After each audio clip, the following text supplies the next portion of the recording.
Hi, I'm Elijah Ashley in Las Vegas interviewing Kurek Ashley, my dad. It is an honor to be here with your first interview, Elijah. That's awesome, buddy. Your proud dad. I'm glowing in the dark right now. Yeah, I'm pretty excited too. First time on TV and stuff, so. And another first for us to do things together. We always acknowledge when we're doing our firsts together. And this is another one of our firsts for us to be on camera together. True, yes. So I'm gonna have some questions for you, okay? I hope I have the answers. So first question, how was the flight on the way here? Well, the flight was long, Elijah, coming from Australia. I agree. 13 hours, right, to Los Angeles. Then we had a little layover. Well, we had a sleepover. And then the hour flight basically here. Yet, as uncomfortable it was spending time with you, and you're laying on me and your legs across me and the rest of those things, is being your dad, I just find a joy in it. Something I would never, before I was a dad, I would have never experienced before. So you are by far the best thing that's ever happened to me. Thank you. How has the trip been so far in Vegas? We're going to need a rest from our vacation. This thing's been nonstop. We went to a hockey game, we went to a football game, we've been to the Strip, we've been downtown, we've had lobster, we've had In-N-Out burgers, we've had all kinds of crazy stuff. That was good. And to watch you interact with people here, friends of mine, clients of mine, the rest of those things, and your maturity and your manners and who you are, I really become the observer and just watch. And I'm in awe of who I get to be, so lucky to be your father, your dad, because I couldn't be more proud of you, buddy. Well, I'm very lucky to be your son, because... Well, my job's to open doors for you, so you can have some even more fun. When you were writing your book, what was the emotions going inside your head, and what were you feeling? Did you have butterflies? Did you think, what if this isn't going to work, But what were you feeling when you were writing it? That's a great question, Elijah. It took me 4 years to write How Would Love Respond. And I thought it was going to take me like 3 months, because I just figured I do 150 presentations a year. I just figured, write it down, say it, write it down, boom, you got a book. And I found out very quickly that the spoken word and the written word aren't actually the same thing. So as the speaker, you have pausing, and you have tonality, and you have gestures. Well, as an author, you can't leave a long blank space and say that's a dramatic pause, because your editor rips it out and goes, you're an idiot, So with the book, one of the things that I wanted to do is I wanted the reader to feel it, not just read it. And so in order for me to do that, I had to go back and relive the experiences, especially those first 5 chapters with the helicopter crash and stuff. So I had to go back there. So as I was writing, I was sobbing, and snot dripping out of my nose and tears. I ruined a few keyboards because they short-circuited, because they would just get, and my first wife at the time, she would come in and go, "Are you okay? You need to take a break?" And I'm like, "No, this is where I got to be to write this."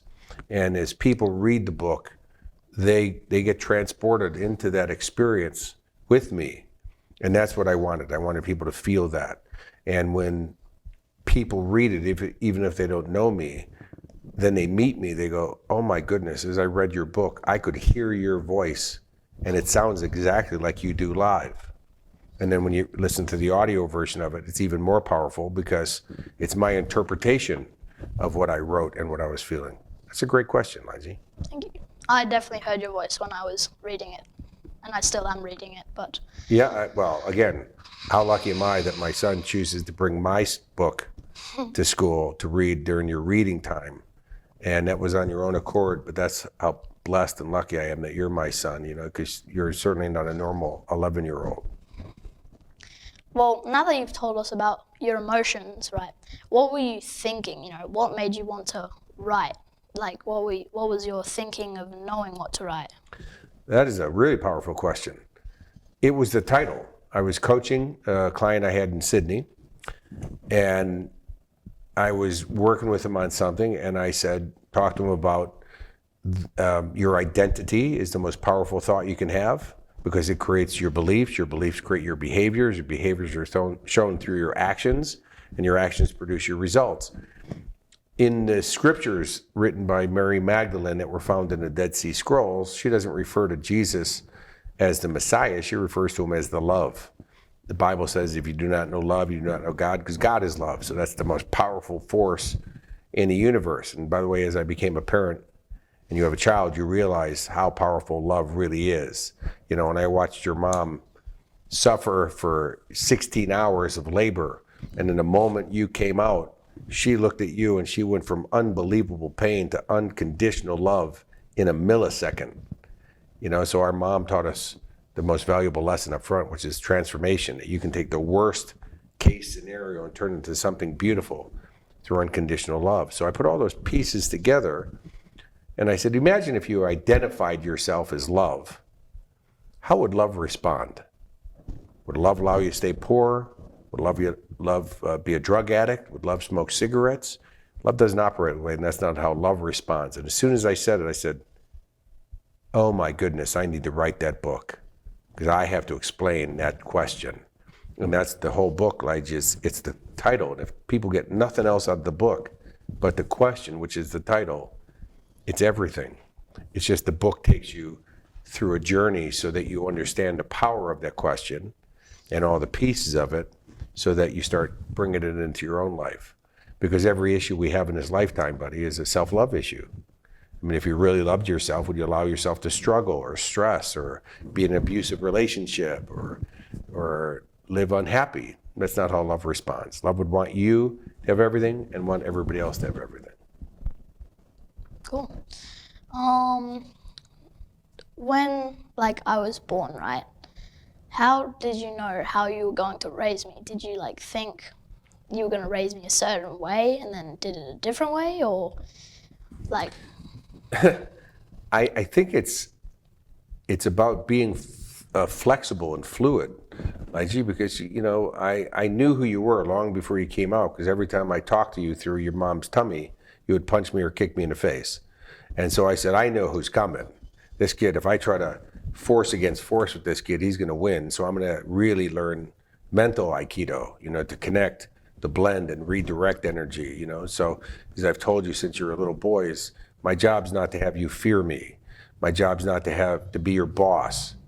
My job is to help you learn how to be a good decision maker. And so that's why we've just communicated the whole time. And I thought if I stay calm and just communicate with you, and that's why when you were younger, there was times where I would say to you, buddy, you know I love you, I always love you, and that behavior, we need to work on the behavior. So it wasn't about you, it was just about a behavior. So that's why I've never, in 11, almost 12 years now, called you a bad boy. Because if I do, your identity becomes, I'm a bad boy, and then bad boys do bad things. And then we have a real problem on our hands. Instead, to always connect with you through love, and then address the behavior, right? And then give you the opportunity to make decisions about the behavior to show you if you do one thing, it costs you. If you do the other thing, it rewards you. That's life. And your mom was a little upset with me in the beginning, you know, when we were separated, which you were very young, you're like 1.5, because I allowed you to make your own decisions. But I said, when's he going to learn? It'd be now. And so I have always worked on teaching you, because if anything ever happens to me, which one day will, I mean, that's life, you know, I won't be here anymore, is to know that you're okay, that you'll always make good decisions, so that when you're a teenager and your friends are drinking, that you go, I'm not getting in that car. Or if you get in a car and they're drinking in the car, you go, pull over the car, I'm walking, and I'm calling my dad for an Uber, or whatever that is. That will get you everywhere you want to go in life, is being a great decision maker. Unfortunately, most people are weak decision makers because they don't make decisions. Hey, where do you want to eat? I don't know. Where do you want to eat? I don't know. Where do you want to eat? They can't figure out where they want to eat. Somebody says pizza. Or he's like, whoa, somebody finally made a decision. But so if you don't make decisions in life, decisions get made on you. And then you're always going to pay the price. And so I think I've done a good job, though, because you are a shining example. But also, I'd like to take all the credit for it. My ego would, but your mom's done an amazing job.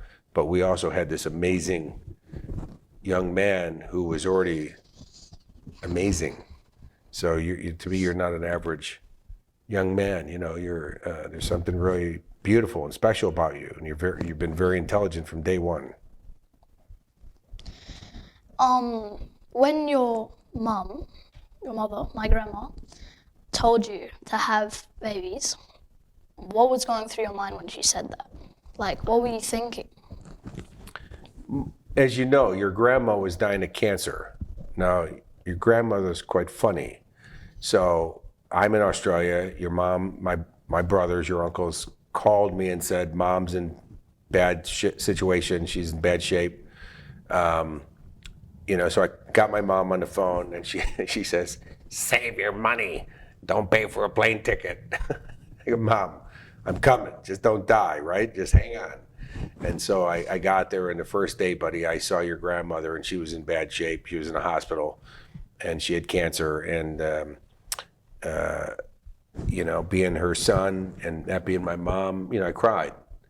But I realized my mom doesn't need that right now. My mom needs strength, So if she's taking care of me, because I'm so distraught, that's not helping her. She's using a lot of energy for something she shouldn't be using energy for right now. And so I asked her, I said, next morning I got there and I composed myself.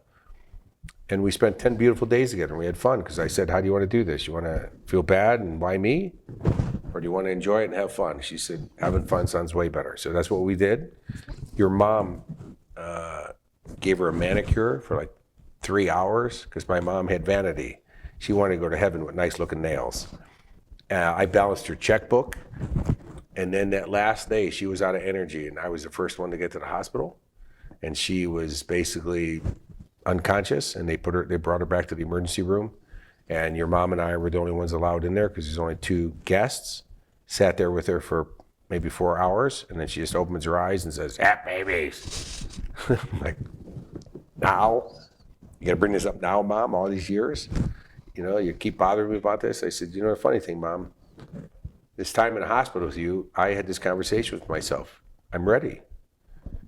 I wanted this for your mom, that if anything ever happened to me, that the one person who's going to be at the side of your bed is your kids.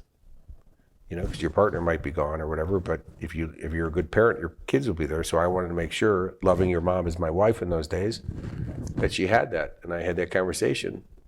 And so I promised. And your grandma closed her eyes and never gained consciousness. And that night she died in her sleep, came home, and 2 weeks later got your mom pregnant. Because the moral of the story is, don't piss off your mom. Because you know how they get, right, buddy? Oh, yeah, definitely. And every moment, Lige, every single moment, I'm grateful that your grandma made me promise. And then I kept my promise, buddy, because I got you. And every day, every moment's been the best ever. This is by far the most successful thing, the most biggest accomplishment I've ever had in my entire career is being your dad. Thank you. We have a very nice house, the farm. We do. It's awesome. When we first got it, and then from then till now, still having it, how have you liked living there?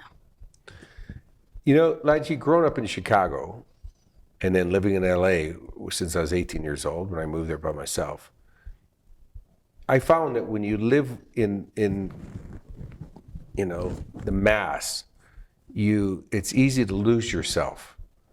But everybody in Australia, since I've been there, everybody who grew up on acreage always said it was the best childhood ever. And you keep hearing that. And me, I study patterns in people. I listen for, Tony Robbins taught me that success leaves clues. If you look for them, you'll see what you can do that will make you successful. And so when your mom and I were separating, we just loved each other. We just realized we were on different pages, in life, what we wanted. I wanted to make sure that you had the best childhood ever. So I started looking for a farm. It has been the best thing not only for you, but for me, because it's taught me calmness. It's taught me to connect with nature, to listen to bird songs, we have koalas and we have kangaroos and we have wallabies and we have cockatoos and fresh air. I remember when I first was there with the real estate agent, I'm standing on the front deck and I'm like, what is it? There's something sweet in here. And she said, that would be called air, Kurek, something you're not used to. And it's been the best experience ever, but also to watch you have adventures there and do zombie apocalypses and, swim in a pool and all the things that we have and walk the dog, walk Blue down by the lake and Hamish and all the rest of the things that we do. But it's as wholesome as you get. But also I think it's a great place where when you're doing business, when you're traveling, wherever, to come home and just regroup and recharge all your batteries and be at full strength, because that's how we operate. Yeah. How do you like living on the farm? It's really nice, especially because you're there. Thanks, buddy. But how about when your friends come over? It's really cool because we have so much space and it's not just in this little house and we're just playing video games all day. We can go outside and explore and have fun, play imaginary games, have a swim in the pool, have water fights, shoot water guns at each other. Yeah, and the Nerf wars and and the basketball gel blasters and the pool and you go up on adventures and all the things that you guys have found and done, and the basketball hoop. We have that too. You got your own basketball court. So yeah. Not too bad, right? We're doing okay. Oh yeah, definitely. Yeah. What made you want to do this career that you have? What made you want to do that instead of other careers and other things? That's another great question, Elijah. I've always done it, I found out. I thought since I was just about your age right now, I was in biology class, and I was being the class clown, being obnoxious. I wasn't a bad kid. Everything was funny to me, and I was an entertainer, and it was just out of place. And so my biology teacher, who was a young guy, he was only he was like in his 20s. He was like only teaching for a couple of years in those days. Pulled me outside, got really close to me, and he said, I know who you really are, and you know who I'm talking to right now. He said, this guy, he's going nowhere. The guy inside, he's going big places, and you know what I'm talking about. And he hit me right in my core and my soul, and tears were coming down my face, but he didn't yell at me. And he said, you can be whoever you want to be, and you're gonna have to deal with whatever you get, which road you take. He goes, this guy, he's not allowed back in my room. If that guy shows up, he's welcome back. And he changed my life, IG, in that moment. I listened to him. And I decided that day, I want to be an actor. And so I got on stage at Second City in Chicago, lied about my age. I was only 12 years old. You're supposed to be 18. And lied about my age and got on there and spent almost 5.5 years at Second City. I really was pursuing it. My whole dream was to move to California. And so all those years in Hollywood, and all the movies I've done and working behind the camera and all those things. And then one day I realized it's not really what I want to do anymore. And when I went back to my high school reunion, I think it was my 20th, I thought people were going to be in shock that I left the movies, because that's all I really ever talked about. And instead people said, what you're doing now is what you've always done. You've always helped people. You had little seminars in the hallways talking about how do you get your goals and your dreams. They said, we were wondering why you were an actor when this is what you're supposed to be doing. And that's when I realized, wow, it is what I've always done. And then I asked myself, why'd you ever become an actor? And I thought, if I got famous, people would want to hear me speak. But when you play bad guys in the movies, nobody really wants to hear you speak. They don't want to hear you at all. And so I let go of the movie industry, and my career went through the roof. because Elijah, and I know it's part of you as well, is I have the best job on the planet is I get to watch people fulfill their dreams. And I get to help them with that. And you see that inner child come alive again and the excitement come back in their life. And I see you doing that with your friends. I see it already in you, and so it's not really what I do, it's who I am. I just luckily get paid for it. Otherwise, I'd be working it in and out and be about, 700 pounds because I'd be eating the food all day. Every day. Because we like in and out, don't we? Oh yeah, so good. Why did you choose my name to be Elijah? That's kind of a funny story, Elijah. Your mom and her twin sister were obsessed with Elijah Wood. They literally can do every line from every movie he's ever been in. I mean, when you're talking about obsession, it's almost like scary obsession, right? And I only had boys' names picked out because I knew you were a boy. Like from the moment of, by the way, even before you were conceived, I knew I was only going to have a son. I knew exactly what you were going to look like, which you look exactly like I thought you were going to look like. And we have the relationship that I always knew I would have with my son when I had him one day. When your mom said Elijah, her and her sister were talking about Elijah Wood, but there was no way in hell I was going to have my son be named after a pipsqueak actor. Not insulting him, I don't know the man, but it's not what was going to happen. But one of my favorite books is by Paulo Coelho, who wrote The Alchemist. And his very first book is called The Fifth Mountain. And it's about, it's not his very first book. His first book was The Pilgrimage. But it's one of his early books. And it was about Elijah the prophet. And Elijah the prophet was a guy that God spoke to and told him that you got a certain mission that you got to do for me. In those days, they were persecuting prophets and killing them because the religion was changing, because there was a new queen that came in from, I believe, Lebanon. And so he was afraid, and he was hiding out, and then he tapped into his own courage, and he said, you know what? I got to do what I got to do. And so it shows me that even the greatest people on the planet, they have fear, they have doubt, they have insecurity, but they have an inner strength, and they push through that. They manage it differently. And I said, that's my son. That's the Elijah. So when she said it, I said, absolutely, just for a different reason. And then she said, and can we use your dad's name, Joseph, as his middle name? Your mom came up with that. And I was so touched.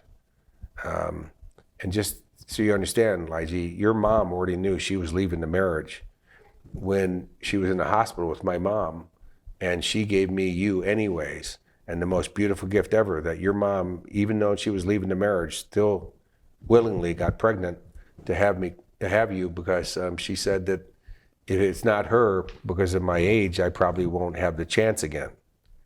And so, your mom, I will always love your mom. I will always have gratitude for her because she gave me you, the best gift I've ever had.